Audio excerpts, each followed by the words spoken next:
Assalamualaikum warahmatullahi wabarakatuh. Waalaikumsalam warahmatullahi wabarakatuh. Adik-adik, perkenalkan, nama saya Rahmatia Atama selaku guru bimbingan konseling yang akan melakukan layanan pada pagi hari ini.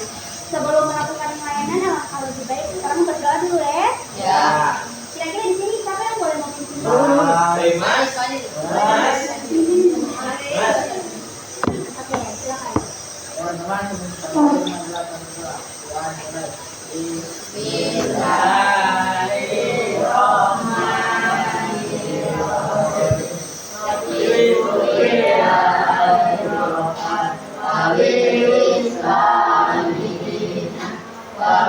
Muhammadin nabiyya wa rasulullah rabbi zidni ilman warzuqni rahman.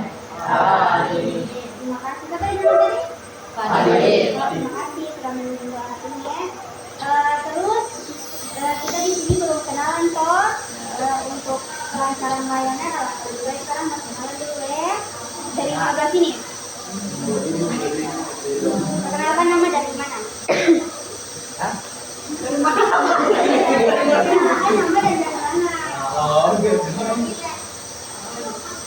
Nama saya Supriya Nurul. Saya dari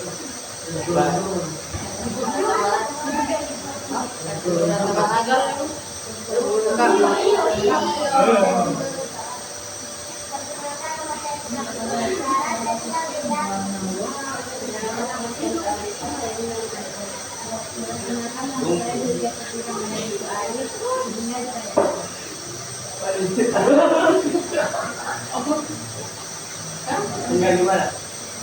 Di mana dulu? Perkenalkan nama saya Pak Film Damon. Saya dari Taiwan. Perkenalkan nama saya Mawar Bukari Penelpon. Perkenalkan nama saya Maria Taiwan. Tinggal di Indonesia. Perkenalkan nama saya Taiwan.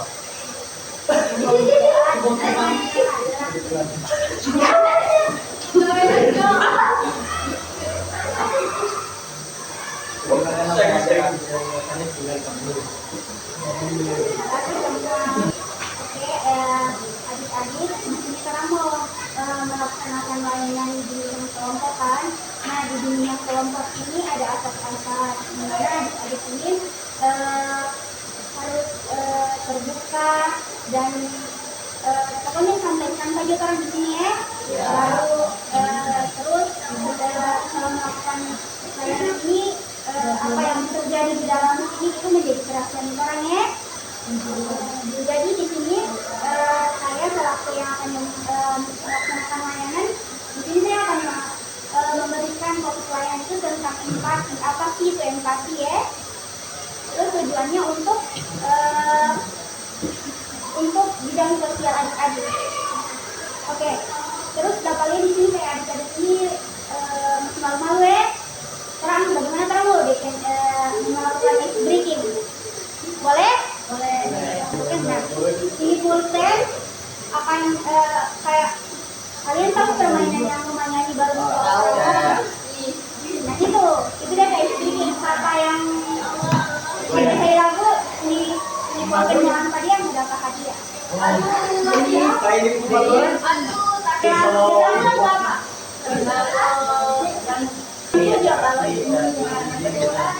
Yang balon punya. Satu, dua, tiga.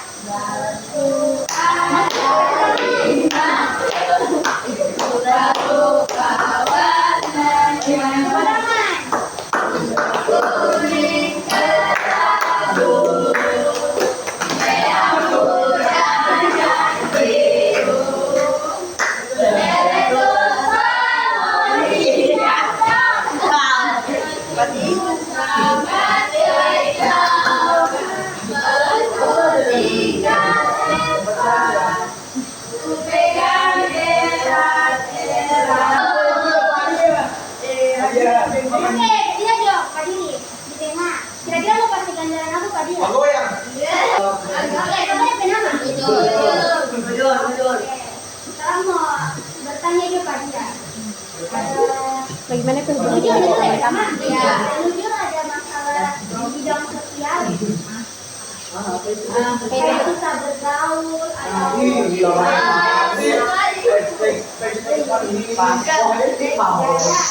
tidak ada ya? Tidak ada yang dulu. Oke, di sini sekarang saya mau bacakan. Sekarang saya mau membacakan materi juga ya. Oke. Selama saya bacakan materi, mohon diperhatikan ya. Ya. Yang pertama itu apa sih itu empati? Di sini ada yang tahu apa itu empati? Nah, empati ini adalah kemampuan seseorang untuk memahami dan merasakan apa yang dirasakan oleh orang lain. Kayak kasihan begitu, kasihan itu termasuk empati ya. Nah, baik secara perasaan maupun pikiran. Nah, kayak kalau kalian macam kalian kekerasan kayak kasihan bagi ya begitu itu termasuk empati. Di sini ada yang kayak DP rasa kasihan itu tinggi sekali. Ya, ada. Oh, masya Allah, berarti DP empati tinggi sekali ya. Masya Allah. Terus empati itu membuat seseorang mampu peduli, membantu dan menjalani hubungan sosial yang baik. Dalam kehidupan sehari-hari, empati ditunjukkan melalui sikap seperti membantu teman yang kesulitan, mendengarkan curhatan, serta menunjukkan kepedulian terhadap kondisi orang lain. Di sini ada yang jaga baca kepada petaman? Berarti petaman berespon gagah? Ada yang tidak gagah, ada yang gagah. Baru di sini ada empati yang sehat, ada olah empati yang tidak sehat. Nah, apa sih itu empati yang sehat dan tidak sehat?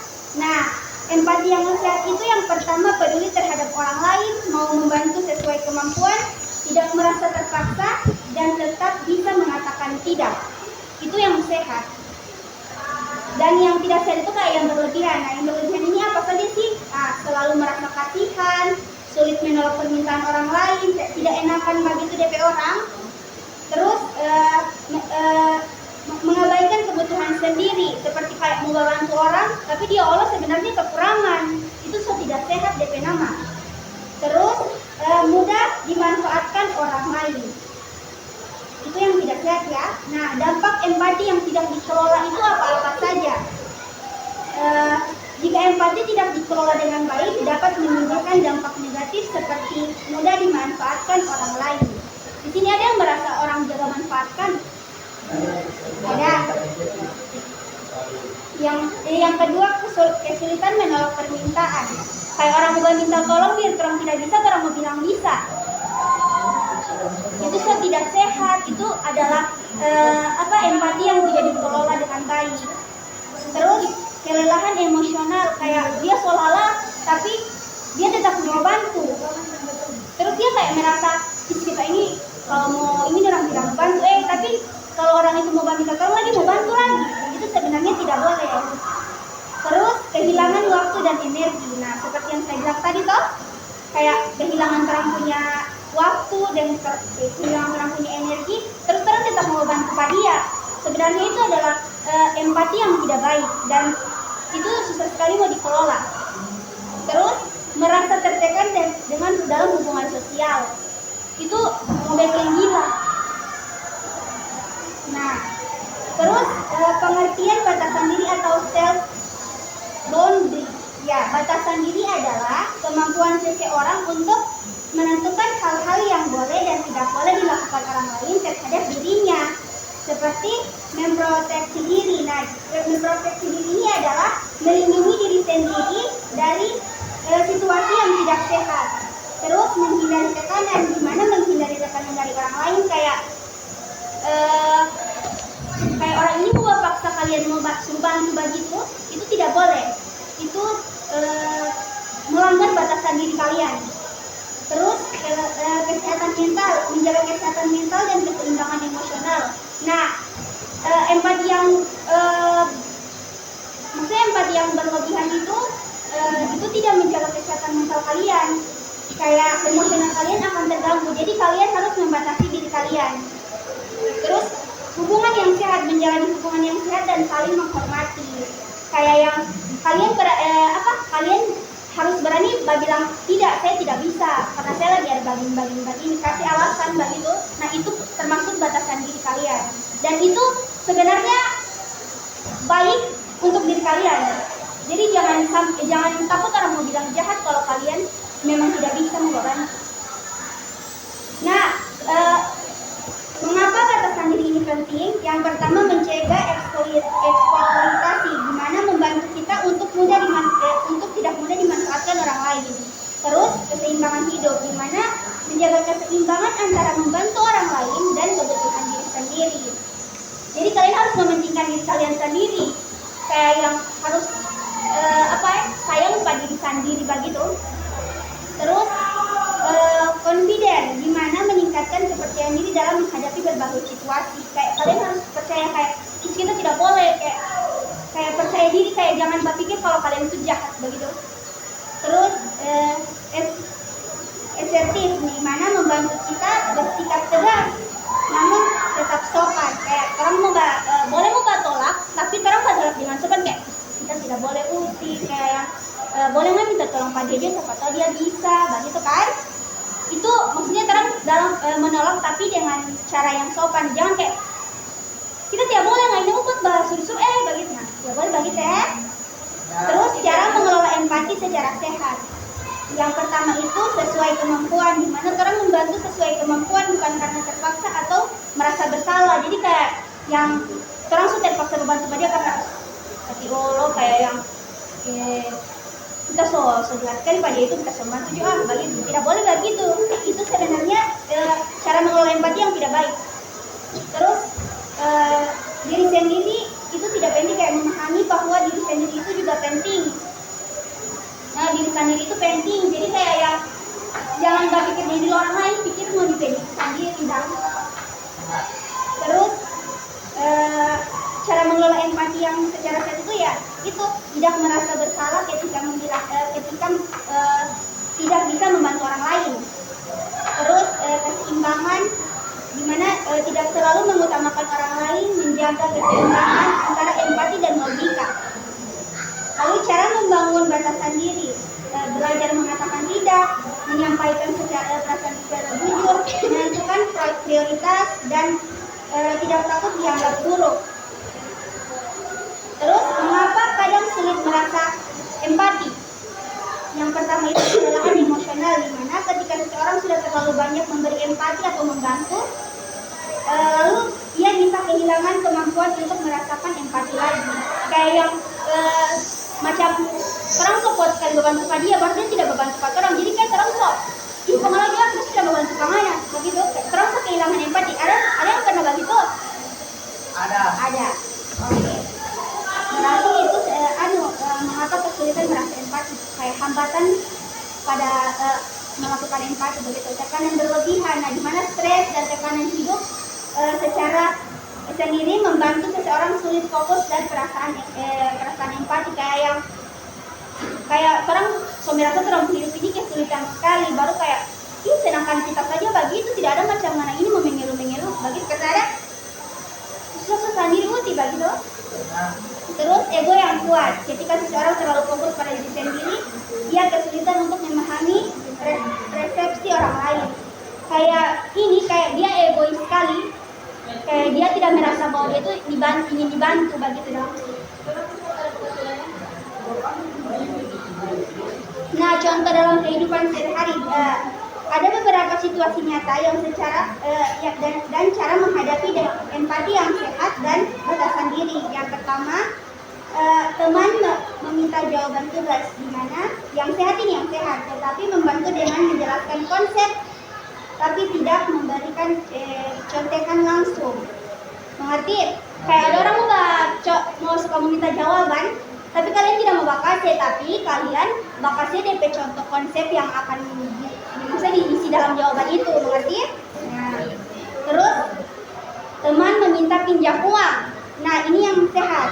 Boleh membantu tapi sesuai kemampuan dan tidak merugikan diri sendiri. Macam ini tahun ini coba pinjam 50.000, baru kalian cuma ada 50.000, baru kalau kalian semua kasih semua, itu tidak sehat bagi kalian pendidikan diri.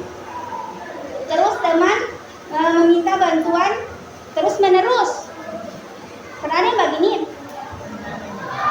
Nah, berani mengatakan tidak dengan sopan dan menjelaskan keterbatasan. Kayak yang karena ini kok bagi satu partit kita so ini bagi kayak Bang bilang semua. Oke. Mungkin cuma itu.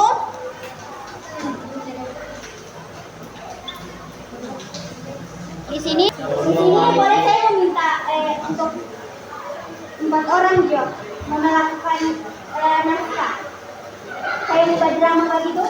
Apa? Tapi cuma mau baca naskah.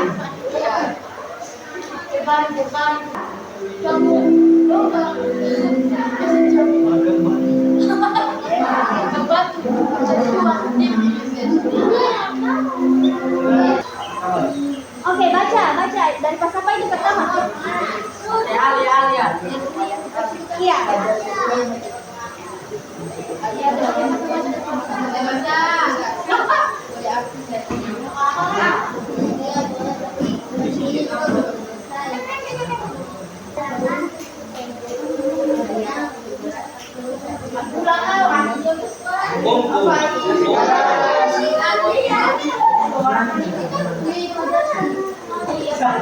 Wait, tidak pada yang mana?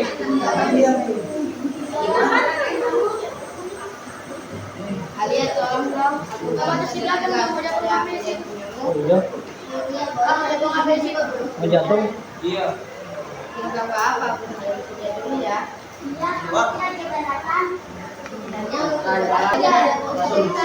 Kalian benerin dulu. Dia tembuk. Siapa aja? Ya. Kenapa dia enggak? Orang mana tuh? Aja. Aja. Warningin dia. Dia ada. Berarti dia ada apa? Berarti dia ada masalah di bidang sosial. Biasanya orang yang kulit Kak. Orang yang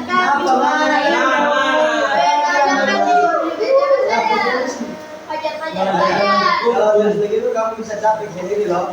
Pajak. Alia kasih lagi ya. Alia kasih lagi ya. Alia. Maaf ya, Din, kali ini aku tidak bisa membantu hari. Aku juga harus fokus mengerjakan tugas sendiri. Ya, tapi aku mudah sekali.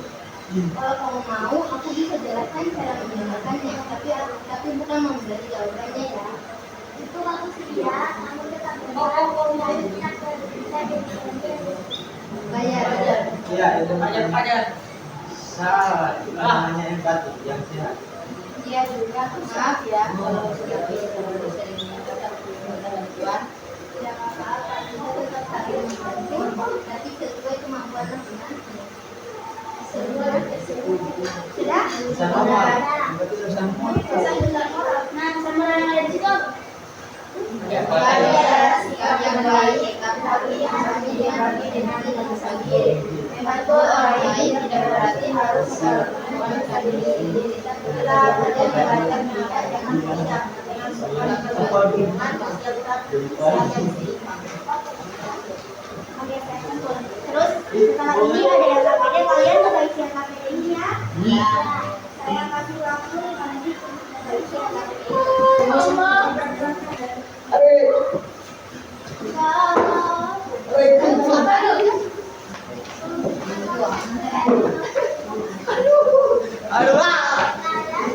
Iya, nyawa lagi. mantap.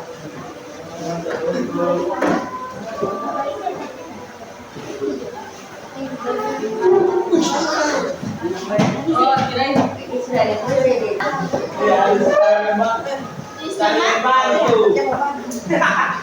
Saling ngepas deh. Setelah ini saya mau kasih pertanyaan. Yang buat Bang Maisa mau kasih pertanyaan.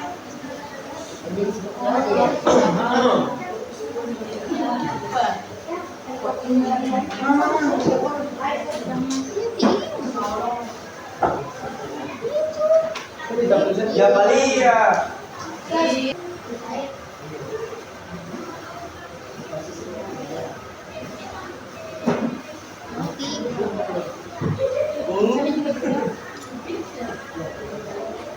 udah kasihan begitu. Tidak boleh meminta pendapat dari teman ini, harus meminta ini. Aku udah jelas kan? Udah beres. Iya, jadi kayak paling balik Jambi kak. Itu balik ya.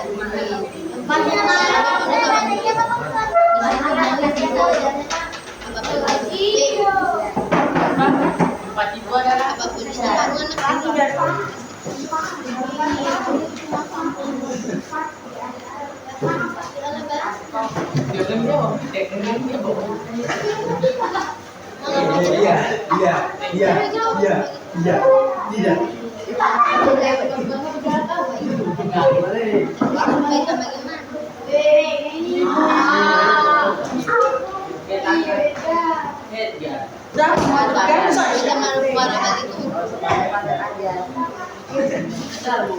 Ya pokoknya begitu.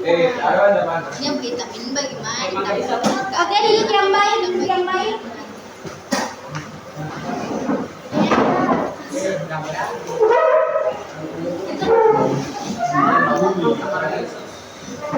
Saya mau kasih pertanyaan untuk dua orang.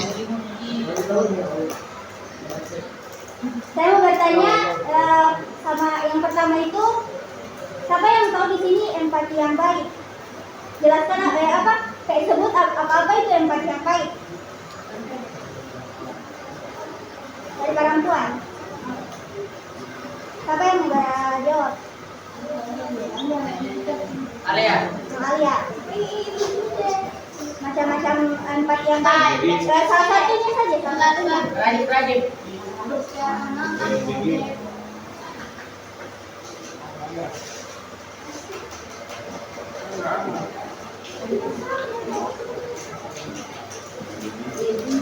Kopi pulang sana, kau tidur di mata.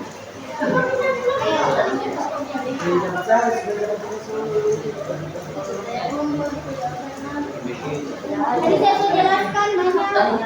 Berarti tidak perhatikan. Ada yang tahu selain Alia? Coba yang jadi saya. Alisa. Satu saja, satu. Empati yang baik.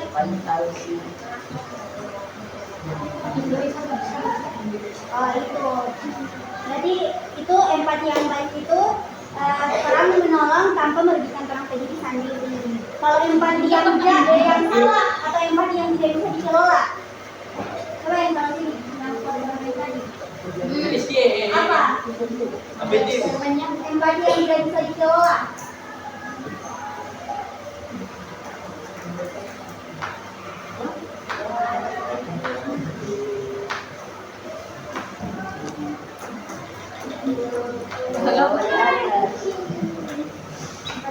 Saya kembalikan yang tadi. Kan kalau yang tadi empati yang sehat itu empati yang menolong tanpa merugikan diri sendiri. Kalau empati yang sehat, kebalikan itu. Pintu saya ini.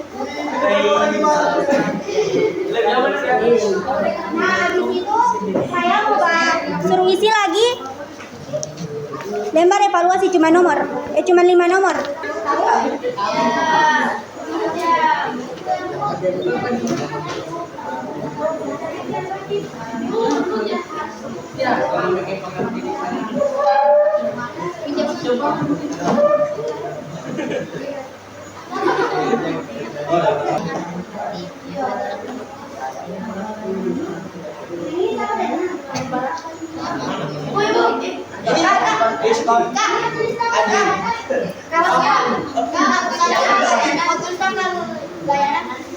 Layanan bimbingan kelompok. Itu maksudnya kan apa itu? Saya tahu Tanggal lahir.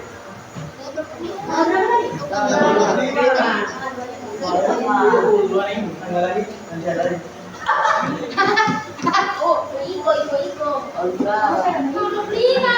Mei ini si Mei itu 25 Mei 2026. Dah?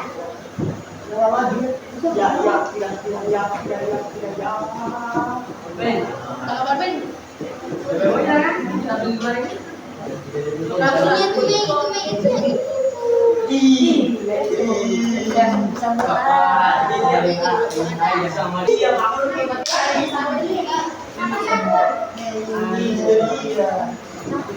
Kak, kalau ST kalian ini kayak sama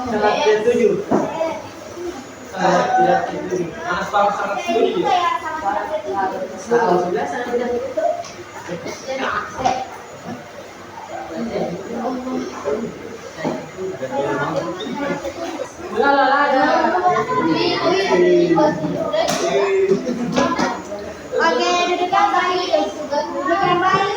duduk yang baik. Oke. Ini kan terang sudah melakukan layanan sebagai apa mengikuti melakukan apa nasional training terus LKPD dengan hasil apa namanya evaluasi akhir. Di sini ada yang mau bakal kesimpulan tentang materi yang tadi, boleh. Ada yang mau bakal kesimpulan atau apa yang adik-adik dapat setelah saya bakal materi tadi. Apa kesimpulannya? Ayo. apa yang tadi Kesimpulan. Apa yang kamu dapat setelah saya bahas materi tadi tentang apa itu empati? malah gemes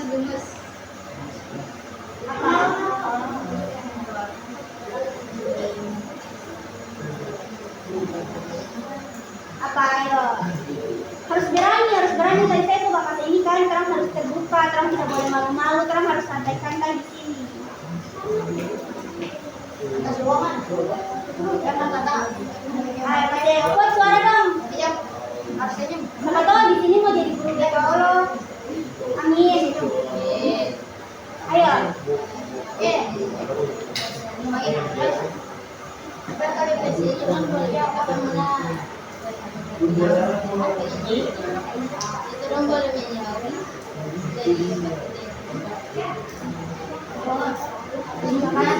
kasih kali ya. Terus ada yang boleh kasih kesan dan pesan pada layanan ini.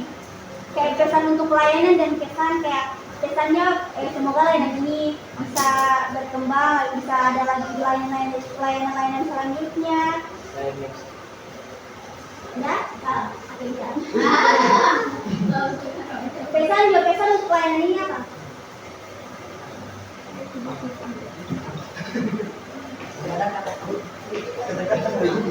Iya, kata-kata untuk pelayanan kami.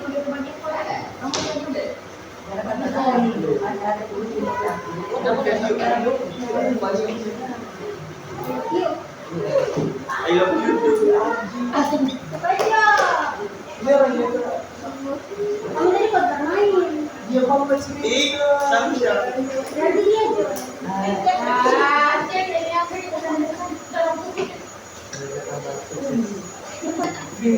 Oke, mungkin setelah penelitian tadi yang saya sampaikan, mungkin hanya itu yang maksudnya itu akhir dari layanan pada pagi hari ini. Terus kalau misalnya adik-adik ada masalah dalam bidang sosial, bisa diceritakan bisa ditindaklanjuti di ruang BK ya. Kayak yang kayak susah mau bergaul atau ada kalian teman-teman yang bisa buat babuli. Ada babuli di sini? Ya, buat babuli. Nah di situ mau ini. Kalau kalian dapat taman bagi itu lapor di ruang BK. Baru mungkin hanya ini yang bisa saya sampaikan. Assalamualaikum warahmatullahi wabarakatuh.